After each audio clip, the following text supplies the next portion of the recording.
The Telltale Heart by Edgar Allan Poe. True. Nervous. Very, very dreadfully nervous I had been and am, but why will you say that I am mad? The disease had sharpened my senses, not destroyed, not dulled them. Above all was the sense of hearing acute.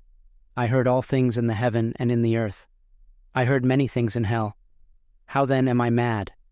Hearken, and observe how healthily, how calmly I can tell you the whole story. It is impossible to say how first the idea entered my brain, but once conceived, it haunted me day and night. Object there was none. Passion there was none. I loved the old man. He had never wronged me.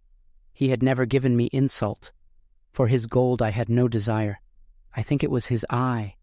Yes, it was this. One of his eyes resembled that of a vulture, a pale blue eye with a film over it. Whenever it fell upon me, my blood ran cold, and so by degrees, very gradually, I made up my mind to take the life of the old man, and thus rid myself of the eye forever. Now this is the point. You fancy me mad. Madmen know nothing, but you should have seen me. You should have seen how wisely I proceeded, with what caution, with what foresight, with what dissimulation I went to work.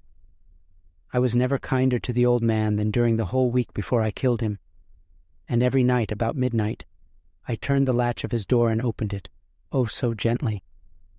And then, when I had made an opening sufficient for my head, I put in a dark lantern, all closed, so that no light shone out, and then I thrust in my head. Oh, you would have laughed to see how cunningly I thrust it in. I moved it slowly, very, very slowly, so that I might not disturb the old man's sleep. It took me an hour to place my whole head within the opening so far that I could see him as he lay upon his bed. Ha! Would a madman have been so wise as this? And then, when my head was well in the room, I undid the lantern cautiously. Oh, so cautiously, for the hinges creaked. I undid it just so much that a single thin ray fell upon the vulture eye. And this I did for 7 long nights, every night just at midnight.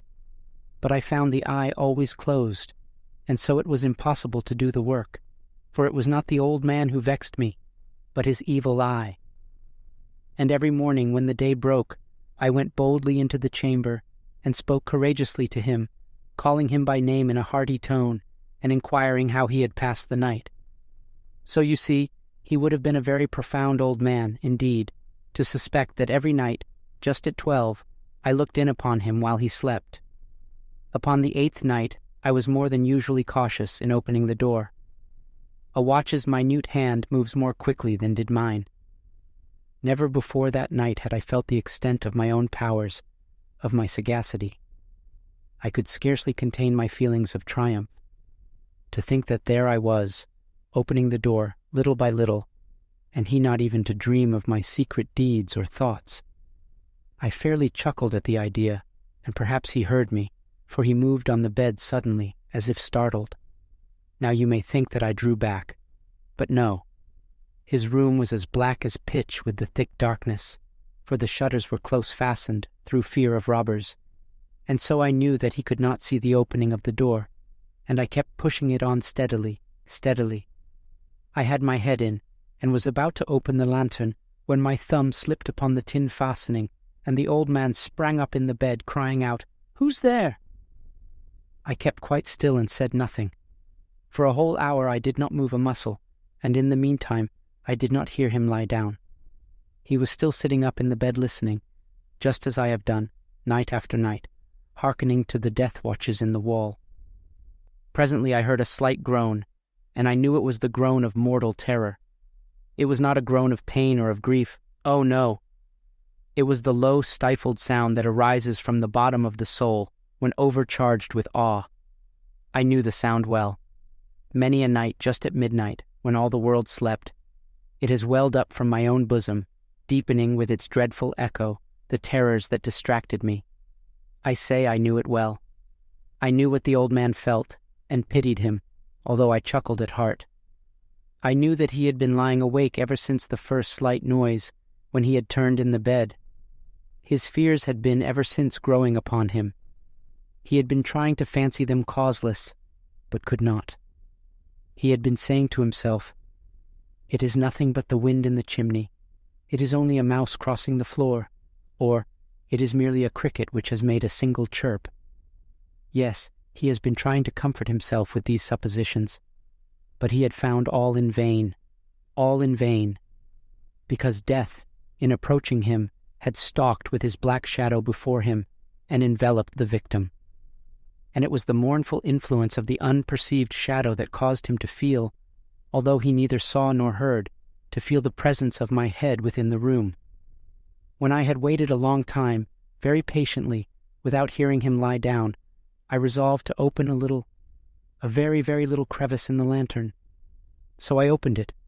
You cannot imagine how stealthily, until at length a single dim ray, like the thread of the spider, shot from out the crevice and fell upon the vulture eye. It was open, wide open, and I grew furious as I gazed upon it. I saw it with perfect distinctness, all a dull blue, with a hideous veil over it that chilled the very marrow in my bones. But I could see nothing else of the old man's face or person, for I had directed the ray as if by instinct, precisely upon the damned spot. And now have I not told you that what you mistake for madness is but over-acuteness of the senses? Now, I say, there came to my ears a low, dull, quick sound, such as a watch makes when enveloped in cotton. I knew that sound well, too. It was the beating of the old man's heart. It increased my fury, as the beating of a drum stimulates the soldier into courage, but even yet I refrained and kept still. I scarcely breathed. I held the lantern motionless. I tried how steadily I could maintain the ray upon the eye. Meantime the hellish tattoo of the heart increased. It grew quicker and louder every instant. The old man's terror must have been extreme. It grew louder, I say, louder every moment. Do you mark me well? I have told you that I am nervous, so I am. And now, at the dead hour of the night, amid the dreadful silence of that old house, so strange a noise as this excited me to uncontrollable terror. Yet for some minutes longer I refrained and stood still, but the beating grew louder. I thought the heart must burst, and now a new anxiety seized me. The sound would be heard by a neighbor. The old man's hour had come. With a loud yell, I threw open the lantern and leaped into the room. He shrieked once only. In an instant I dragged him to the floor and pulled the heavy bed over him. I then smiled gaily to find the deed so far done. But for many minutes the heart beat on with a muffled sound. This, however, did not vex me. It would not be heard through the wall. At length it ceased. The old man was dead. I removed the bed and examined the corpse. Yes, he was stone dead. I placed my hand upon the heart and held it there many minutes. There was no pulsation. He was stone dead. His eye would trouble me no more. If still you think me mad, you will think so no longer when I describe the wise precautions I took for the concealment of the body.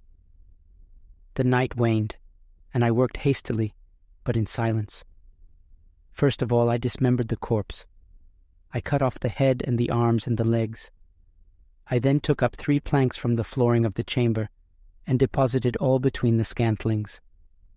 I then replaced the board so cleverly, so cunningly, that no human eye, not even his, could have detected anything wrong. There was nothing to wash out, no stain of any kind, no blood spot whatever. I had been too wary for that. A tub had caught all, When I had made an end of these labors it was 4 o'clock, still dark as midnight. As the bell sounded the hour, there came a knocking at the street door. I went down to open it with a light heart, for what had I now to fear? There entered 3 men, who introduced themselves with perfect suavity as officers of the police. A shriek had been heard by a neighbor during the night. Suspicion of foul play had been aroused. Information had been lodged at the police office, and they, the officers, had been deputed to search the premises. I smiled, for what had I to fear? I bade the gentlemen welcome. The shriek, I said, was my own in a dream. The old man, I mentioned, was absent in the country. I took my visitors all over the house. I bade them search well. I led them at length to his chamber. I showed them his treasures, secure, undisturbed.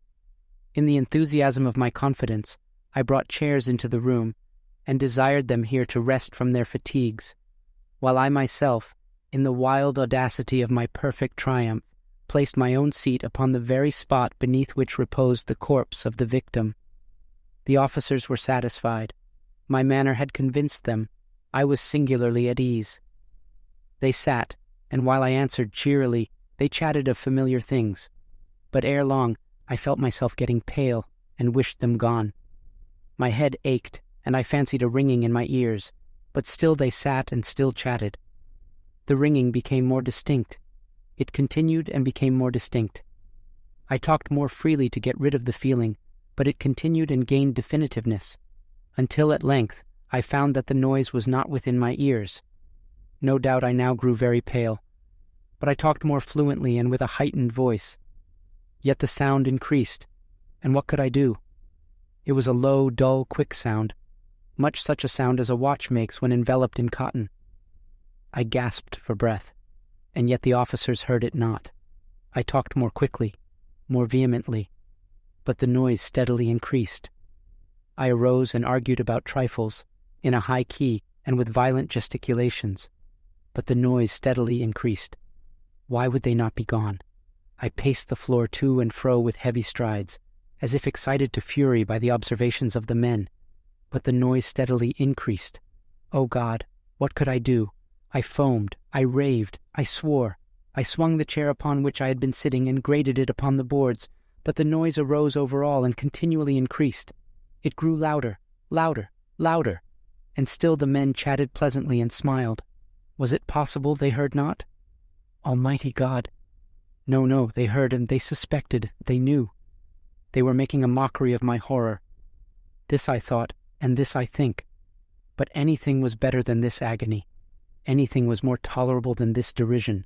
I could bear those hypocritical smiles no longer. I felt that I must scream or die. And now, again. Hark! Louder, louder, louder, louder. Villains! I shrieked. Dissemble no more. I admit the deed. Tear up the planks. Here, here. It is the beating of his hideous heart.